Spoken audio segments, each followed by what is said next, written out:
guys, it's Bea. Welcome to my channel. Mama Needs to Read Romance, and this is step back number 20 of our 100 Stepbacks of Summer Countdown. This is the last update I'm going to be giving you about the countdown before the live show. I have the best authors lined up. You know, I've got Crystal from Books Forever After, Lynn from Lynn's Romance Library, and Tara of Tara Talks Books joining me. We're all going to be dressing up. I've got the slideshow. So many of you have sent me incredible pictures of yourselves all dressed up or posed or both, or of your pets or whatever.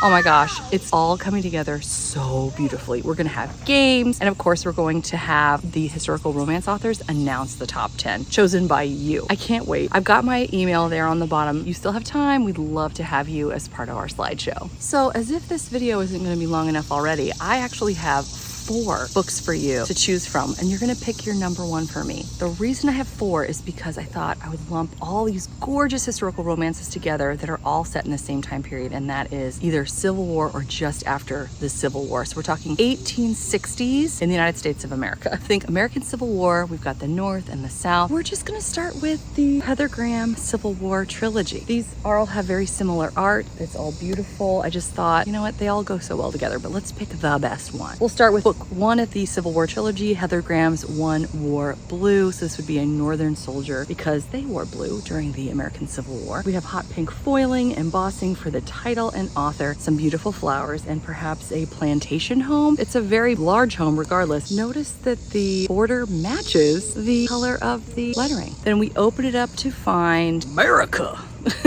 The Olympics are underway right now as I'm filming this. They're almost done. So I love seeing the flag now that I've been seeing it everywhere for the past 2 weeks. We have the columns, and it looks like a giant home in the background. I love our woman's pearls and the drop pearl earrings. She is fashionable, and she's got a magenta gown. Look at all those ruffles. This is gorgeous. This is one of the prettiest dresses I've seen in this countdown in a while. It's lovely, and I love these flowers. If you know them, shout them out. Our man is handsome too. Good night, and he's looking good in that uniform. It looks like he might be a medic though, looking at the collar. I would also say based on his cover or his hat that he could be part of the cavalry, which means he would ride horses. Now this artist is not one that I've seen on the countdown before. Stepback in 1991. So let's read the back and see what this book has to offer. Her rebel spirit defied his Yankee soul. So she's Southern and he's Northern. She was velvet and silk, emerald eyes and sunstruck hair. Kiernan Miller had married one man to protect her from another. She hated Jesse Cameron with a fierce passion, but she was a widow now, and he was the enemy at her door, come with weapons of fire to melt her icy heart. His traitor's touch ignited raging passions. He wore a Yankee uniform with inimitable Southern style. Yankee was what the Southern people called the Northern people. As true to the Union cause as he was treasonous to his rebel roots. Rebel was the South, by the way. Even as war engulfed them all, he would find his greatest adversary in the beauty who'd branded him a traitor, the woman he was born to possess. Now let's talk about the second book in the trilogy, One Wore Gray. This has a post-it note in the back to remind me that I just got this recently. You've never seen it on my channel before, and I'm very excited about it. We have the gray uniform. This is a Southern gentleman then, someone from the South. The gray uniform is resting along maybe a gazebo, it looks like. And we have lots of beautiful flowers, I'm guessing roses, climbing up the sides. Now we've got some purple foiling as well as embossing again for the title and the author. Again, the border matches the color of the lettering, which is so cool. Now we will open this up and we see another gorgeous scene. Oh my gosh. Again, he's probably a cavalry officer based on his cover or hat. Look at her beautiful blue dress, her shoes to match. I love it. And this is Stepback again. And we've got a swing, which is so perfect because we have swings right here. We're playing at the playground right now. He's so handsome. And I love these flowers in the front. Again, if you know them, shout them out. And I think I even see, well, no, I was going to say Spanish moss, but no, we must not be that south. Let's look and see what this one has to offer. Her Yankee pride ignited his rebel passion. With her sunset hair and gray eyes that flashed silver, Callie Michelson's wild beauty stirred the Confederate colonel's senses just as her courageous spirit touched his soul. Unequaled on the field of battle, Daniel Cameron was bewitched by this sweet enemy whose caresses alone could make him forget the horrors of war and give him the strength to defy an encircling army for one forbidden night night in her silken arms. His searching gaze torched her northern heart. He was prepared to die for a cause Callie despised. But those eyes of blue fire that gazed at her from his battle-hardened face melted all resistance. For as the fires of civil war blazed around them, as the fate of her beloved union hung in the balance, Callie faced the most terrible choice a woman in love was ever forced to make. Okay, now let's take a look at the third and final book in the Civil War trilogy by Heather Graham, And One Road West. So we've got gold foiling for the lettering. We again have blue, and I see a saddle here. So again, we have cavalry. Oh, and look, even the back has a beautiful garden in it. Okay, now I'm wondering, what do we have here?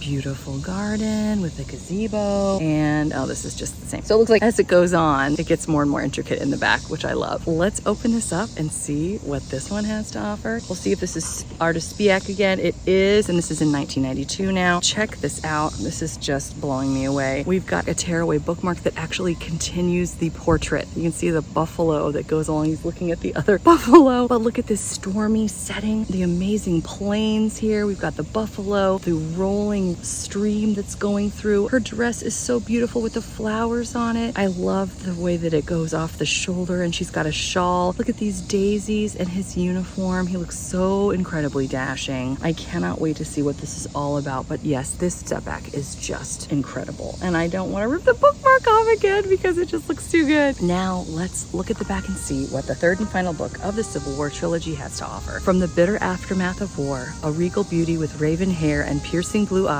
Krista Cameron suffered the indignities of defeat in the Civil War's bitter aftermath. So now we're post-Civil War. Her spirit unvanquished and her hatred of the victorious enemy undiminished. When a marriage to a Yankee officer was the only way to save her plantation from confiscation, Krista coaxed Colonel Jeremy McCauley into a legal union, promising herself to keep her pride and purity intact. But her virile bridegroom had other ideas. Oh my. To the promise of an untamed frontier, succumbing to her courageous husband's russet-haired, silver-eyed appeal, Krista rode west with the cavalry, but remained a rebel in her heart, embarking on a trail of stampeding buffalo and wild Native Americans, I'm going to say. A flower of the Southern aristocracy was forced to play the part of loyal army wife, but it was only as a savage's hostage. There we are again, the savage. See, again, problematic potentially again. I've heard that she handles things well, but who's read Heather Graham's Civil War era? Let me know. I've heard great things, but, just want to make sure we're being respectful of cultures. That Krista learned the startling depths of her new husband's devotion and the extraordinary power of freedom as she vowed to make the West her home and to build a new world on the ashes of the old. That sounds epic, and hopefully it's also respectful.